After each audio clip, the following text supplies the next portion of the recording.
Hello and welcome to Future 1112, the SAP Roadmap session. My name is Christian Holsing. I'm responsible within SUSE from a product management perspective for our activities in the SAP space. So let's just kick this off with a quick recap of what SLES for SAP actually is.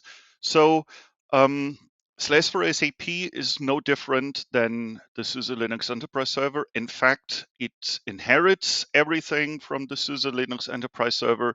So kernel, libraries, all are the same between SUSE Linux Enterprise Server and SLES for SAP. But what SLES for SAP provides in addition is the high availability extension, longer term support for the operating system via SPOS, which gives you 4.5 years of support per service pack. And I cover this a little later in this presentation as well. And that's most important, I think, SAP specific tooling, for example, the HANA resource agent to run a high availability setup based on Pacemaker is only available on SLES for SAP. We also provide a set of other tools that we cover during this presentation, like SAP Tune, cluster tools, and deployment automation and monitoring. All of these tools make up SLES for SAP, and SLES for SAP has been premium certified by SAP end of last year as an SAP endorsed apps. So that was a huge achievement from a SUSE perspective. If you haven't, check out the SAP website. That gives you some more information, but that basically means that also SAP officially recommends running Linux-based SAP applications on SLES for SAP via this certification. In general, just to mention this, we validate and support SAP workloads also on plain SLES.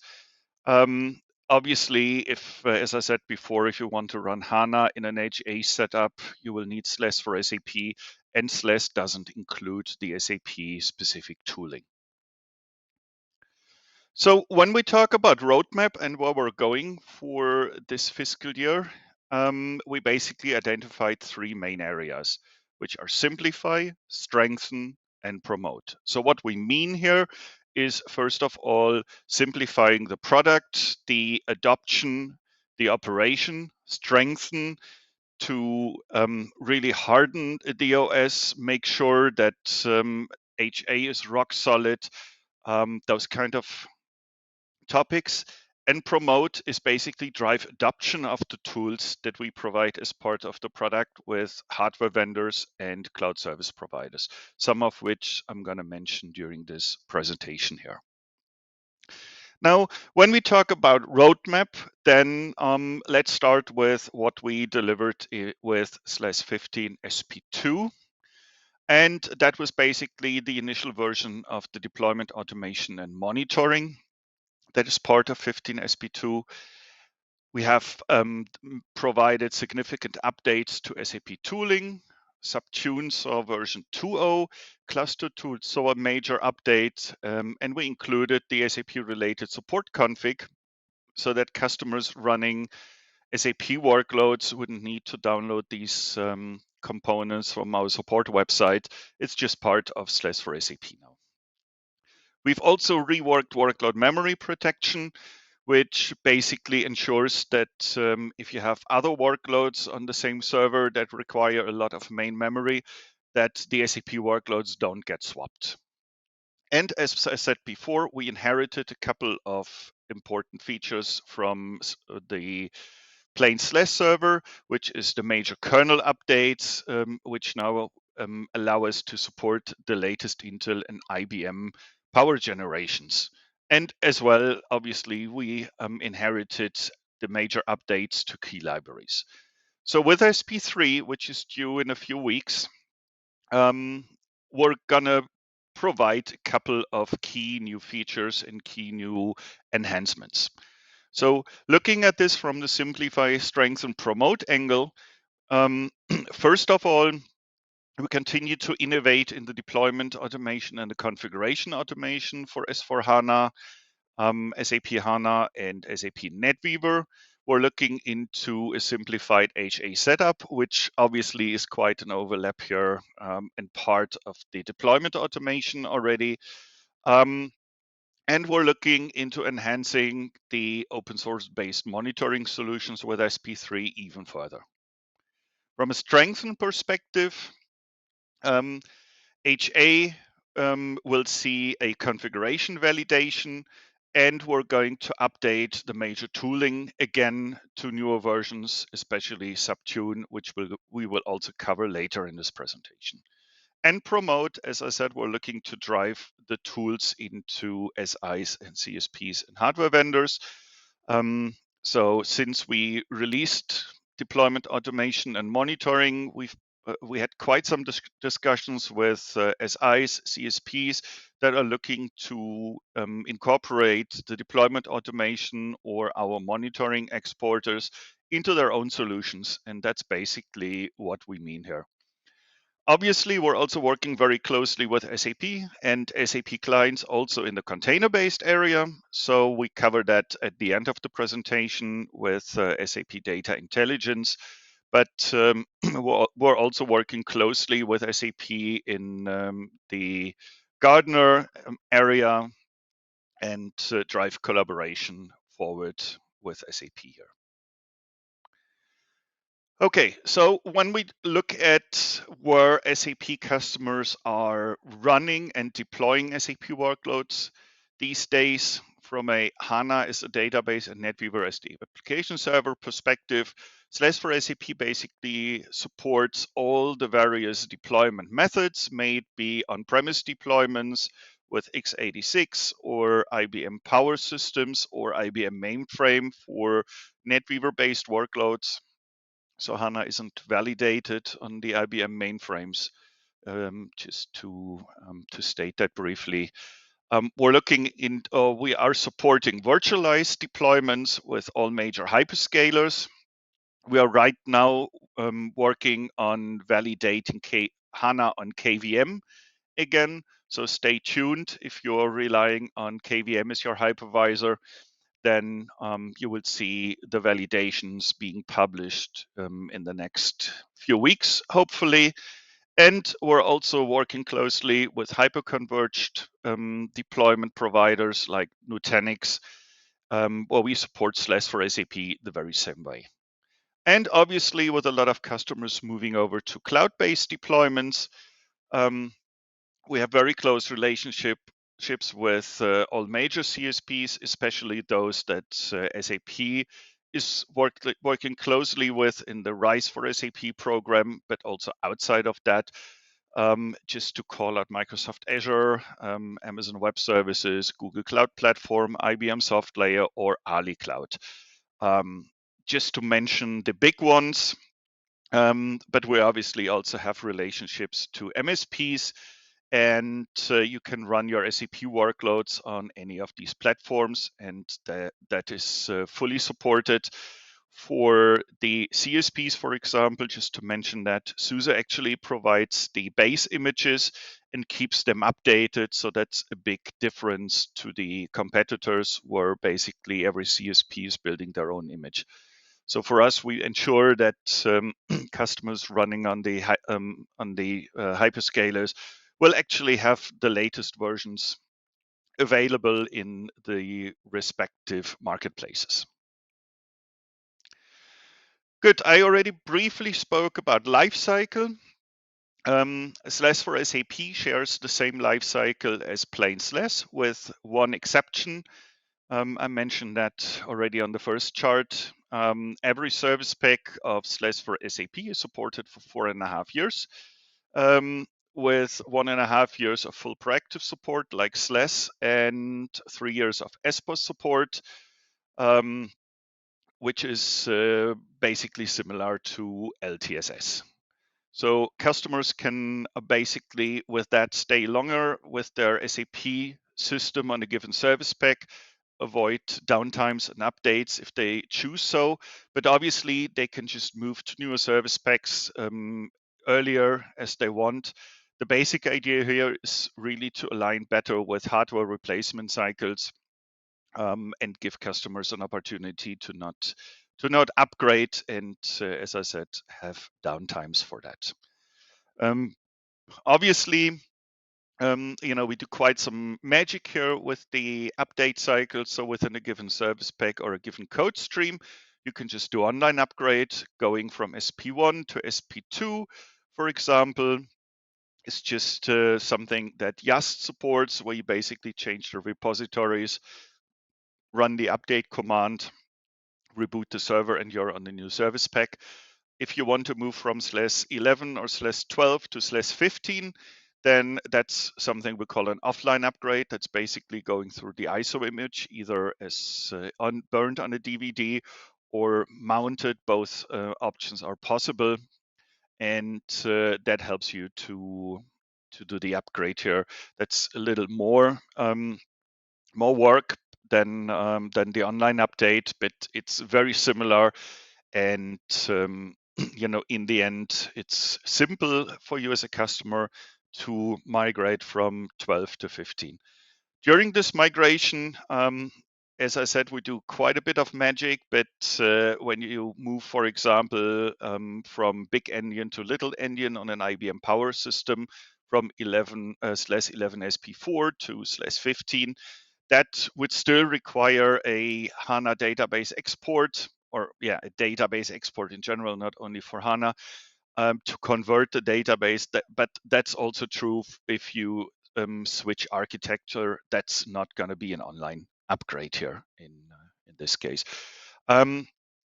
Please visit suse.com/lifecycle for the latest dates, and to ensure that you're not running out of support and you're aware that, for example, SLES 12 SP2 is going out of support now. We've just seen this with a customer that they were actually pressed now to upgrade a couple of service packs, and they were facing some difficulties doing that because of attached storage. So just be aware of the support life cycles and plan those updates accordingly. Okay, let's move to deployment automation. So in SP2, that was one of the big things that we brought forward. And it was originally initiated in a conversation in the SUSE headquarters in Nuremberg with a few folks from Microsoft Azure. We were sitting in a meeting and saying, hey, we're doing so much together. Can't we do more? And can't we help SAP customers in a different way? And what came out of that was basically the idea that in the cloud, it's common for everybody to go to a website, select the compute, and within a few minutes, your system is available to you and you can start deploying SAP. But deploying SAP was a manual process still, and humans make mistakes. So we basically agreed at that point in time to look into deployment automation. And from a SUSE perspective, we started with a single node HANA and building out salt scripts for it.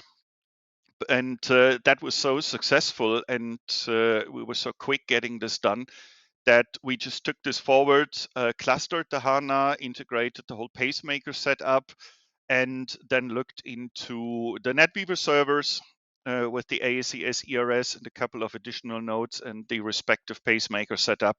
And at this point, the product contains a full S4 deployment automation for the system that, I mean, once the system is there, you can just run it, and it's setting up the respective nodes. As I said, we talk about this was coming from the cloud perspective, and basically another technology beside just deployment that customers are looking into, and that's very common in this space, is Terraform, to actually provide the compute resources and the network resources and the storage resources. And we've built out, as part of the product, also Terraform providers for Azure, AWS, GCP, and libvirt. And that allows you basically now to automate the whole setup for an S4 system in the cloud. and just basically configure everything, and you get a completely repeatable result here of setting up the system. So that's pretty nice. And as the whole deployment automation is salt based, you can obviously integrate the salt scripts also in SUSE Manager, and use SUSE Manager to run and manage your deployments. Okay, so what we have released recently, and I've published a blog post on that a few weeks ago, is the initial version of this for Microsoft Azure, the SUSE Console for SAP applications. This wraps the deployment of a HANA environment into a nice web UI. So we've taken the Terraform and the Salt scripts, wrapped all of this into a single image that customers can get access to deploy in their Azure environment, and then on a web browser go ahead and configure their environment as they need it. Create the compute servers. Upload the SSH keys. We also deploy a Bastion server, and just by clicking a button, the system takes care of instantiating the VMs on Azure, configuring network, and so on. And after a couple of minutes, you get a fully functional single node or clustered HANA database set up that you can use moving forward. Okay, so part of this, and I've mentioned this on the roadmap chart already, was the SAP Monitoring project. So when we were looking into the deployment automation and discussing with Azure if that was meeting their requirements, their customer needs, we basically also came across a customer request that Microsoft forwarded to us on monitoring. So the customer was moving to Azure, and they wanted a monitoring solution in the cloud within their Azure tenant. And we looked at this from a SUSE perspective and very quickly came across two interesting projects: Prometheus as a timeline database, and Grafana as a dashboard. Both projects are extensively used in the Kubernetes world, and we basically looked at at the opportunity to leverage it for SAP monitoring as well. And also here we made huge progress. And at this point, we have 4 exporters that are part of SLES for SAP. So we have an exporter for HANA, which exports the key HANA metrics, and that's basically the same tables that SAP is also using and other monitoring solutions. So it's just a different way to expose the same underlying data. We expose the health status of the pacemaker cluster in an exporter, as well as the operating system with the node exporter. So you can get information on CPU and memory utilization, disk space, those kind of things. And we have a NetWeaver exporter that basically, like the SAP Management Console for NetWeaver, is giving you information on the processes from NetWeaver, if the whole system is up, if you have a problem there. And as I said, these 4 exporters are part of SLES for SAP at this point. They also can be consumed by other monitoring solutions. For example, Microsoft has published the preview of the Azure monitoring for SAP, and they rely on the cluster exporter, for example, and also on the node exporter to gather metrics and include that into the Azure monitoring dashboard. Obviously, Grafana, Prometheus can also be used. They are available as part of SUSE Manager or on a Package Hub, and we're looking how to move forward and include that also with SLES for SAP in the near future. But coming back to the console that I referenced for the deployment, we have integrated Prometheus and Grafana right into this console already. And this is kind of a screenshot how the monitoring looks inside of the console. And that is a Grafana dashboard that gives you a nice overview of memory CPU usage. You could also look into, for example, the pacemaker status. As I said before, we don't have this on the screenshot, but we do provide the dashboards as part of the project, and everything has been open sourced, obviously. So if you want to look into it, contribute, help us out, provide input to the projects, please look up the SUSE GitHub repository and you will find the monitoring project there, as well as the deployment project.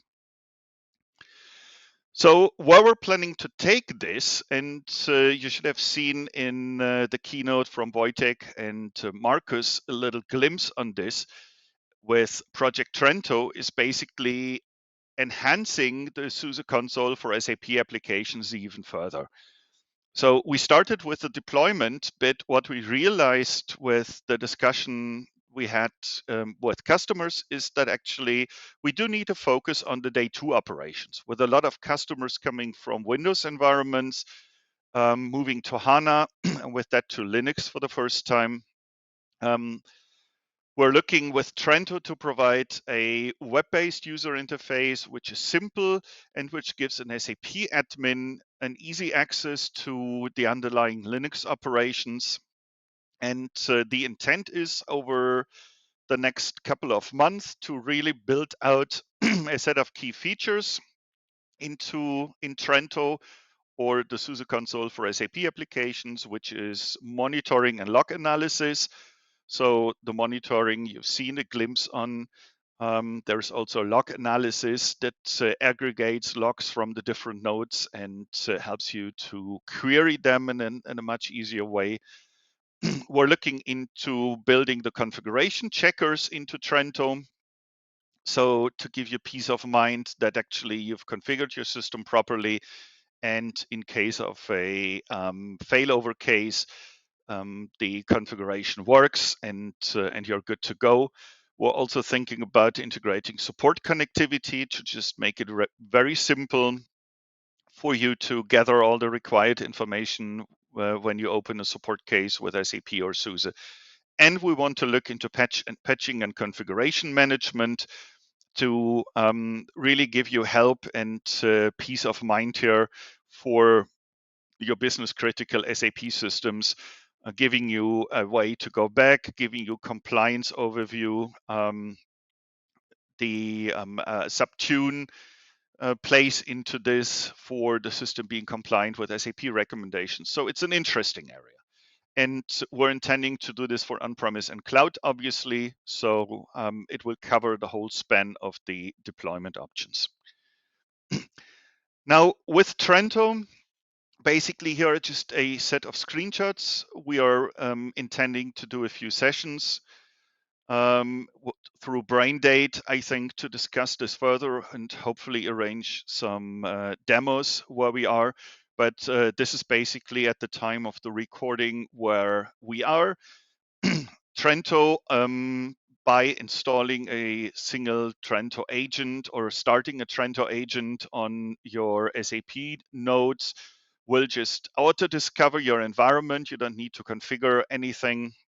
All the hosts, in this case, 2 HANA hosts, they will be registered. Trento will automatically detect if you run the database in a cluster or not, and give you the respective information. And on the bottom screenshot, you see a couple of things. First of all, the processes of HANA that are running. So we have detected it's a HANA database. So you see the key processes are running and are good. And you also see that there is a critical problem on the HA configuration, and that is basically in the background a checker that runs periodically and checks your system against the SUSE best practices and gives you information that right here 2 checks have been failed. There's 1 warning. And you might want to look into this because there are things that are not configured as recommended, and that potentially exposes a risk should you need need to fail over your HANA production environment. So we had quite some discussions with customers on this, and this was something that resonated very well with customers. Really double checking that the system is configured correctly, and also ensuring that your configuration is something that SUSE supports. So two aspects here. So stay tuned. This is something we're bringing forward in the next few weeks and months, and that will become part of SLES for SAP very soon. And also here, if you want to contribute, please feel free to go to the two links and take a look at the code. The project is completely open sourced. Now coming back to the more regular things that you're expecting on SLES for SAP. So we're going to release Subtune 3 as basically part of SLES 15 SP3. And Subtune 3 will just do a couple of backend changes. So we have removed Tune D and go completely to System D now.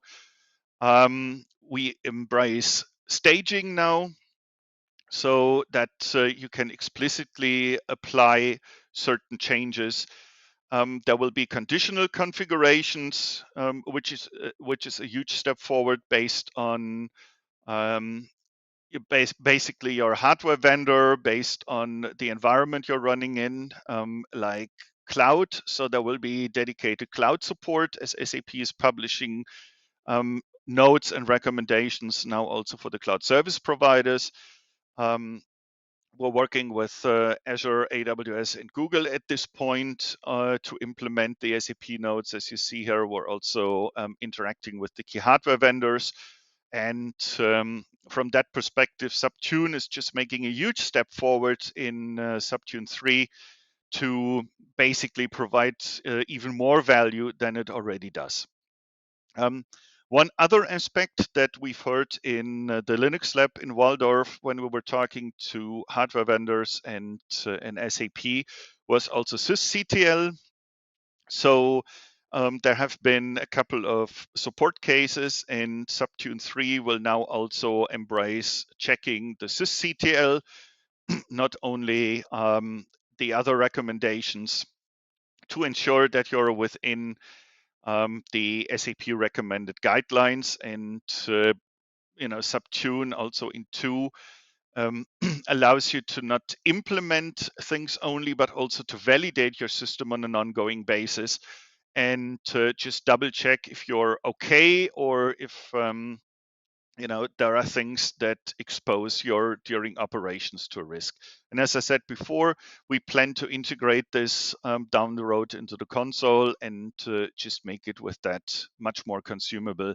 But also for the console, we're not taking the command line interface away from people. So if you want to go via the command line, there will also be command line tools available.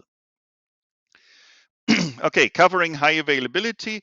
So we do have some dedicated sessions here from my colleagues and friends Fabian and Lars. So if you want to drill deeper into high availability, make sure you attend and watch these sessions. Just giving you a glimpse here, we continue to innovate and work in the HA space, and we have done a couple of things and new features over the last few months. Some of them are published, some of them will be published now. So first of all, we are going to support multi-target HANA scale-out clusters. That was something that was driven by a couple of customers that are testing this right now, and we're expecting to get this out very quickly. There's a simplified mount structure for SAP NetWeaver deployments that we worked on together with SAP that will result in a best practice soon. There is a takeover blocker that has become part of the resource agent now to ensure that if the pacemaker controls the HANA nodes and the cluster, that an admin who's not aware of it cannot interfere. So that is something that also SAP asked for to implement. That's going to be part of the resource agent. And we're working on a set of TCO reduction scenarios together with CSPs For example, multi-SIT support for NetWeaver clusters in the cloud. So that best practice has been out for a couple of months already. And we're right now looking into a shared NetWeaver and SAP HANA deployment on the same host under one pacemaker cluster.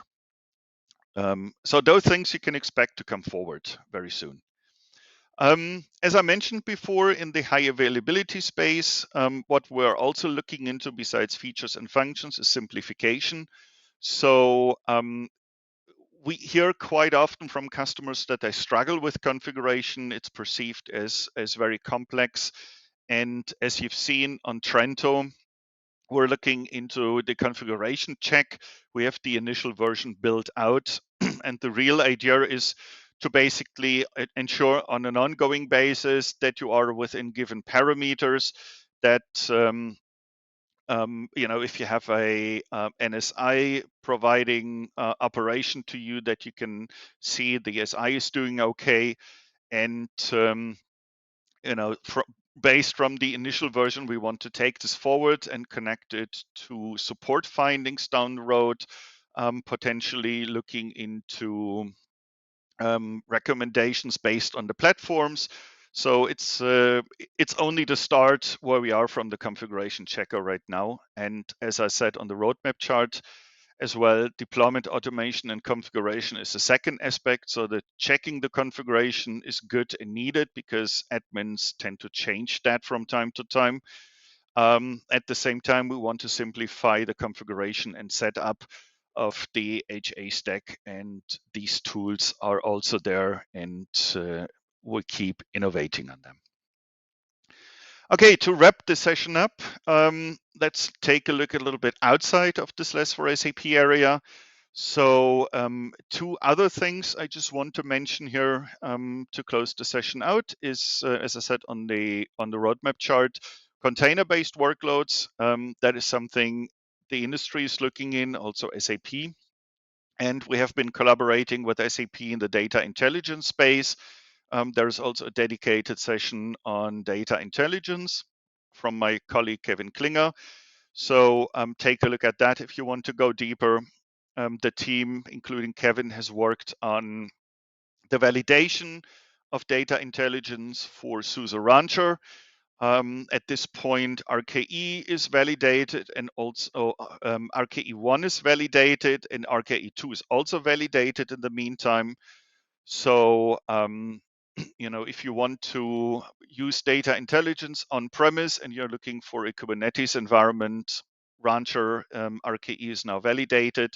So you can use that as your foundation, and just to call it out, Rancher 2 should be the foundation to go forward when you start fresh right now.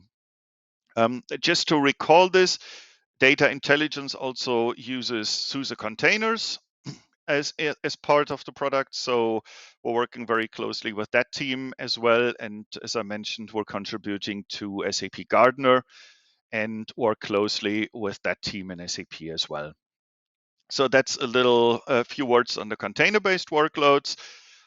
We also support SAP Business One for HANA, which is the SMB solution SAP has. That is available in two editions. One is HANA, one is MS SQL. For the HANA version, we do provide an image that we update on a frequent basis, and deployment partners, system integrators have access to this image via the SUSE download area, and that automates the full install and configuration of Business One. And basically, the latest image, which is 15 SP2, is also required for Business One 10, as that's only validated on top of SLES 15. And we're also working, obviously, continue to work in this area here. Okay, that basically wraps up the session and brings me to the end. Thank you for listening in. I hope you found this useful. Feel free, if you have further questions, to find the team and myself on a brain date here at SUSECON, or reach out to us, drop us a note. We're more than happy to help you and work with you. Thank you for your attention. Bye.